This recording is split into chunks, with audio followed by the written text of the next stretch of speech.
Eco friendly सजावट केला. तुम्ही पळोवंक शकता हांगा पाटले आसा, कट्ट्यो बीन सगळे आमी रेडी करून हाडले. सो तितून आमी एक आमकां 4 दीस 5 दीस लागले करपाक. सो आमी म्हणजे सगळ्यांनी आमच्या म्हणजे काकीन जावं बाबीन भैयान भयणीन सगळ्यांनी आमी मेळोन हें डेकोरेशन केलां, धाकटो भाव आनी सगळ्यांनी मेळोन. सो अशेंच म्हणजे आमचे आतां फुडारू सुद्दां आतां येतले तितून आमी इको फ्रेंडली करपाचे आनी प्रयत्न करतले.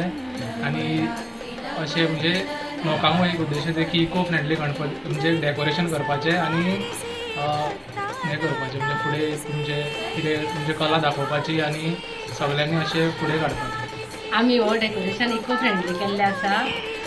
एवरी इयर सगळे जाणां थर्मोकॉल यूज करता, प्लास्टीक फोलियो. हे थर्मोकॉल बी नेचराक हार्म न्हू. सो आमी समथींग कितें तरी माडा पासून मेळटा, सुमल्यो ह्यो माडा पासून करता, मागीर कण्णां तशेंच कट्ट्यो त्यो आमी नाल्ल यूज करता. सो त्यो वेस्ट जाता, सो त्यो उडोवप ना. सो ताका लागून आमी कितें तरी क्रिएटिविटी करची आनी फुडें असो संदेश दिता की लोकांनी थर्मोकॉल बी यूज करचें न्हू. जें कितें आमकां नेचरा पासून कितें मेळटा पळय तेज्या पासून करपाचें.